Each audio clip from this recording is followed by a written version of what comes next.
Agora a gente vai começar a ver ali aquela galera do mercado que já começou a piscar o olho pro Haddad, achando o Haddad comunista de novo. Por quê? Porque começou a falar em fazer o básico, né? Que é taxar as grandes fortunas. Após a aprovação da primeira parte no Congresso da reforma tributária, o ministro da Fazenda, Fernando Haddad, anunciou que vai apresentar para o Congresso Nacional 2 projetos que miram a taxação dos super ricos que atuam no sistema financeiro, com o intuito aí de aumentar a arrecadação. O Haddad confirmou ontem à noite que vai enviar para o Congresso um projeto de lei que vai tributar fundos exclusivos de investimentos que possuem apenas um cotista e portfólio personalizado. O Haddad já teria, inclusive, acertado o envio dessa proposta com o presidente da Câmara, Arthur Lira, que vai ser enviado junto com a proposta orçamentária no final de julho, ao final do recesso parlamentar agora, e já haveria um compromisso do Lira com o Haddad de colocar isso em votação a partir de agosto. A estimativa do Ministério da Fazenda é que a tributação desses fundos de super ricos possam gerar uma arrecadação que ultrapasse 10 bilhões. Outro fundo que atrai esses super ricos e que pode ser taxado pelo Ministério da Fazenda são aqueles relacionados aos investimentos em offshore, que a gestão ocorre no Brasil e os ativos em si estão no exterior. Isso é uma demanda muito forte aí de boa ala do PT e da esquerda, para uma futura agenda econômica do governo Lula ainda à época das eleições, Calito?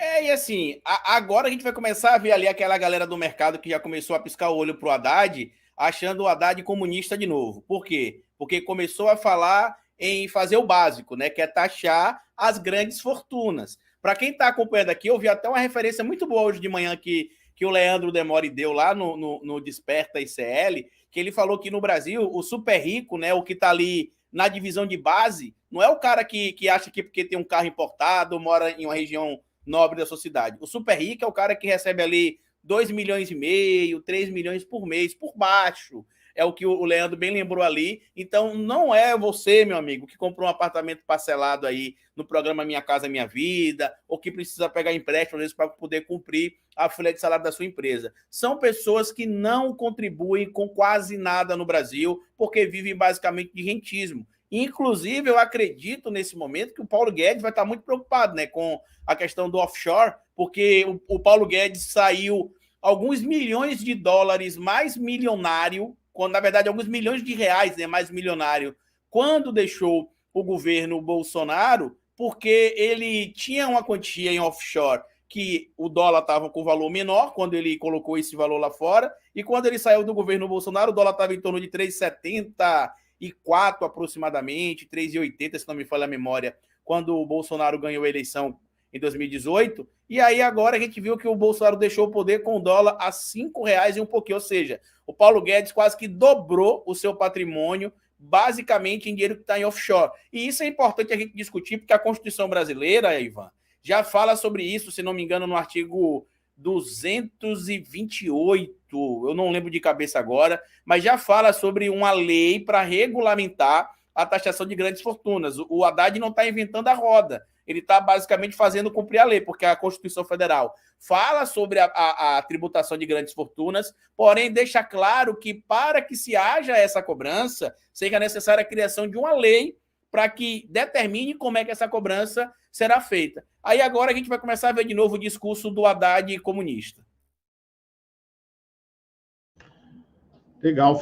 Aproveitando o gancho, Carlito, outra notícia que envolve aí taxações é o seguinte: hoje o governo Lula, através também do Ministério da Fazenda do Fernando Haddad, anunciou uma ofensiva aí contra os sites de apostas esportivas, para regulamentar, taxar, colocar regras sobre esse mercado que vem crescendo pra caramba no Brasil nos últimos meses, esses aplicativos de aposta em jogos de futebol, em que se aposta tudo, não é só o resultado do jogo, se aposta em quantidade de cartão amarelo, quem vai levar, quem não vai levar, que inclusive ensejou casos aí de corrupção, que tem jogadores investigados em cima disso, mas aqui a gente está tratando sobre essa estrutura mesmo dos aplicativos de aposta que atuavam até então, que atuam no Brasil sem nenhum tipo de regramento e sem pagar nenhum tipo de imposto, né? O que o Ministério da Fazenda, o governo Lula, pretende fazer é impor uma regulação a esses sites, impor pré-requisitos para que a atividade seja realizada, além de estabelecer, claro, uma taxação e obrigar os sites a fazer campanha de conscientização contra o vício em jogos de azar e apostas. Né? Há várias propostas aí que vão ser colocadas em uma medida provisória anunciada pelo governo Lula. Essa MP vai ser enviada para o Congresso Nacional, né? O objetivo é trazer mais transparência a essas apostas e fazer com que o Estado arrecade com isso também, claro, né? E aí está prevista a criação de uma secretaria dentro do Ministério da Fazenda que vai fazer uma análise de documentos e que vai decidir pela aprovação ou não dessas empresas de aposta. A taxação em si prevê cobrança de 30% dos prêmios do imposto de renda com limite de isenção de 2.112 por CPF. Ou seja, se o cara ir lá e apostar e o valor que ele ganhar ser até 2.112, não tem nenhuma taxação.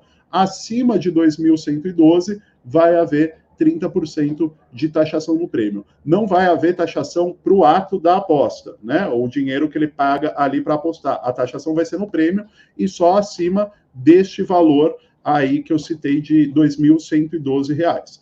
E aí o Ministério da Fazenda está calculando que deve arrecadar até 15 bilhões com essa nova regulamentação, e vai haver também taxas para arrecadação dos sites das empresas de aposta, não só com relação aos prêmios, né? Lembrando que a maior parte desses aplicativos, desses sites de aposta, atuam fora do Brasil, ainda que paguem o prêmio em real, né? E que as pessoas apostem em real. Eles atuam fora do Brasil e não pagam imposto aqui.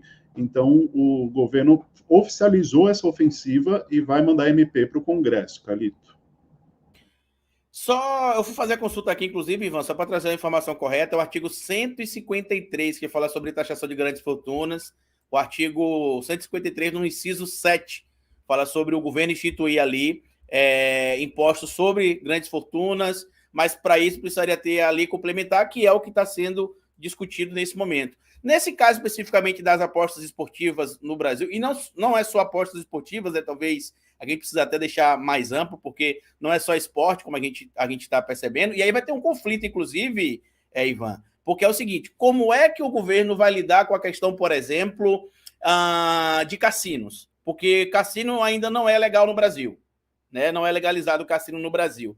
Então, em alguns desses sites, por exemplo, você tem lá jogos de cassino. Como é que vai estar isso, por exemplo? Eu até acredito que vão ter outras discussões, é evidente, serão chamados, eu acredito, representantes também dos principais sites de apostas, porque apesar de eles não estarem com endereço físico no Brasil, eles têm, em grande maioria, o público brasileiro. Acontece isso com diversos sites de aposta, aí, inclusive alguns recentemente geraram bastante polêmica nas redes sociais, por supostamente não pagar prêmio, limitar o valor que as pessoas podem ou não sacar. A gente viu vários vídeos circulando nas últimas semanas nas redes sociais falando sobre isso aí, mas é importante. Agora, eu acredito que o que vai acabar acontecendo em relação a essa tributação será uma tabela escalonada, Ivan. Eu não acredito que o governo vai bater o martelo nesses 30%, não, porque seria um problema para discutir de cara que é pouco provável que deputados que são, inclusive, patrocinados por empresários que, entre tantos negócios que tem também negócios ligados ao mercado de aposta esportiva,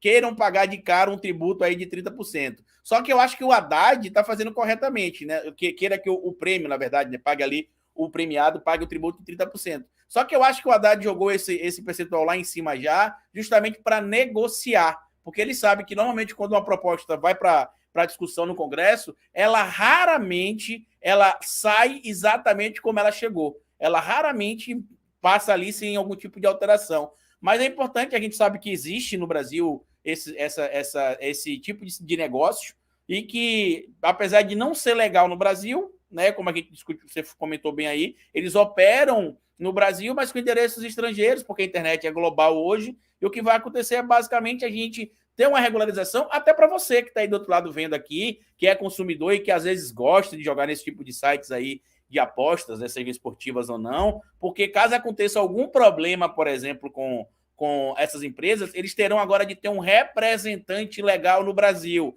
Isso quer dizer o quê? Que você não precisa mais se for processar essas empresas, mandar esses processos ali para países estrangeiros ou contratar um advogado especializado nesse tipo de processo internacional, porque muita gente, inclusive, não processa e essas empresas, inclusive, se sentem ali meio que impossibilitadas de serem punidas, se sentem quase que à vontade para cometer algumas irregularidades, justamente porque estão fora do território nacional. Mas vamos ver o que eles vão falar, viu, Ivan? Porque a alegação deles é que eles sempre quiseram regularizar a situação deles no Brasil. Vamos ver se eles realmente querem regularizar isso nos próximos meses.